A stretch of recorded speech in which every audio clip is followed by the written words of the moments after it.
I think from his standpoint, that's the question that American policymakers should always come back to. What is in our self-interest? We're not trying to police the world for its own sake, nor are we withdrawing from international cooperation or international engagement for its own sake. We ought to be doing any of that out of our self-interest. That's the lodestar. That's where we start.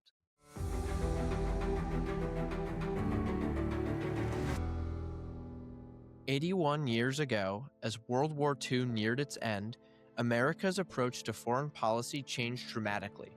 This time, it wasn't with a battle or new technology that drove this shift. It was with a speech. Arthur Vandenberg's speech heard round the world.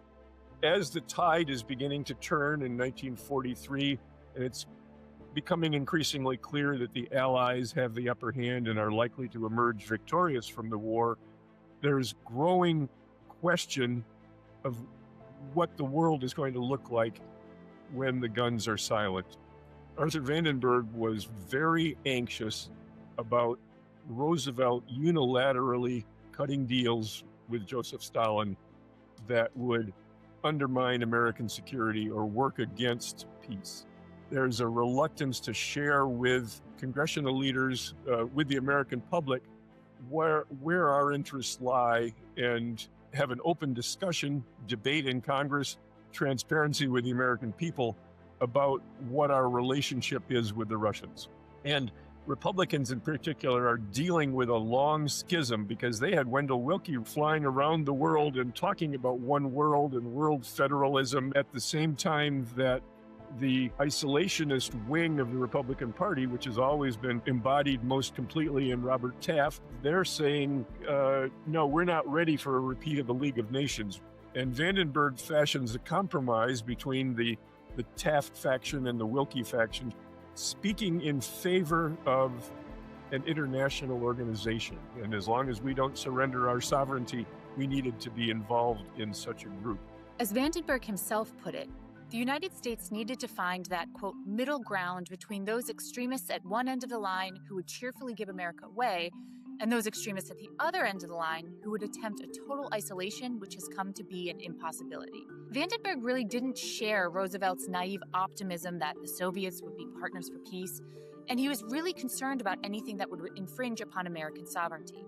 Navigating this new world would require an approach that avoided, quote, going either to an isolationist extreme or to an internationalist extreme. And so 1945 begins. Roosevelt is planning to travel to Yalta to meet with Stalin and Churchill.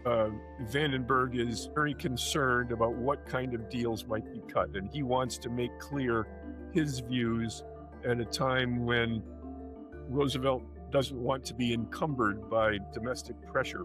So on January 10th, 1945, he stands up in the Senate, and in a speech that was called the speech heard round the world, he never expected it to have that kind of impact. Senator Vandenberg's goal was to make the case that to advance our own enlightened self-interest, America needed to assume a global leadership role consistent with the great power it was. We could not afford to retreat again within our borders and hope things worked out. We had to take an active role shaping the post-war world.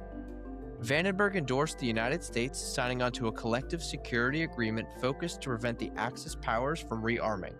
Vandenberg also wanted to see a post-war order whose goal was to, quote, stop aggressors for keeps and, so far as humanly possible, substitute justice for force among free men. And he argued the United States should play a leading role shaping a future international organization to foster cooperation and address injustices.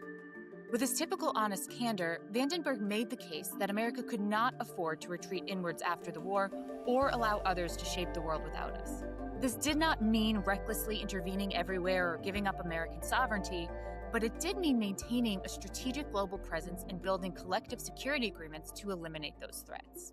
I think from his standpoint, that's the question that American policymakers should always come back to. What is in our self-interest? We're not trying to police the world for its own sake. We're not, nor are we withdrawing from international cooperation or international engagement for its own sake. We ought to be doing any of that out of our self-interest. That's the lodestar. That's where we start. And so when he talks about it in his speech, the real question always becomes just this: where does real self-interest lie? And so when Russia announces that it can never be at the mercy of German aggression again, where does our self-interest lie? Where does our self-interest lie as we negotiate with Stalin? Where does our self-interest lie as we form a United Nations? United Nations sounds great, but do we have the kind of protections of our interests there? We're not going to cede our sovereignty to United Nations, but we're also not going to avoid engaging with the United Nations because it's in our interest to have a vehicle that we can influence for international cooperation. The public's reaction was overwhelming. It was like, well, thank goodness somebody is spelling out what we're up to. Vandenberg gave them a sense of direction, a moral high ground coupled with a practical look at the world that enabled Americans to say, yeah, this is a path that makes sense for us. He still carried with him that reputation as an isolationist who wasn't going to commit American blood and treasure in overseas wars. And so when he's saying, you know what, the way not to do that again is not to become that isolationist again, it's to influence what collective security looks like and build from there. After initial skepticism, the day Roosevelt is leaving for Yalta, the White House sends out for 50 copies of the speech to bring along. It also made it impossible politically for Roosevelt not to make Vandenberg one of the delegates to the conference founding the United Nations in San Francisco in the spring of 1945. As Senator Vandenberg described it, he didn't have what is traditionally seen as this massive public conversion from isolationism to internationalism. He saw a real thread of consistency throughout his life, with his speech on January 10th as the reflection of this natural evolution of what he would call insulationism, his belief that we should be as insulated from the rest of the world as contemporary circumstances allow. And throughout the course of his life, and certainly leading up to his speech on January 10th, he came to realize that those contemporary circumstances no longer allowed the type of restraint he had originally proposed for the country. And from then on, he spent his time trying to build more of those insulating layers from the rest of the world, which is how we conceptualize NATO, the Marshall Plan, and the UN.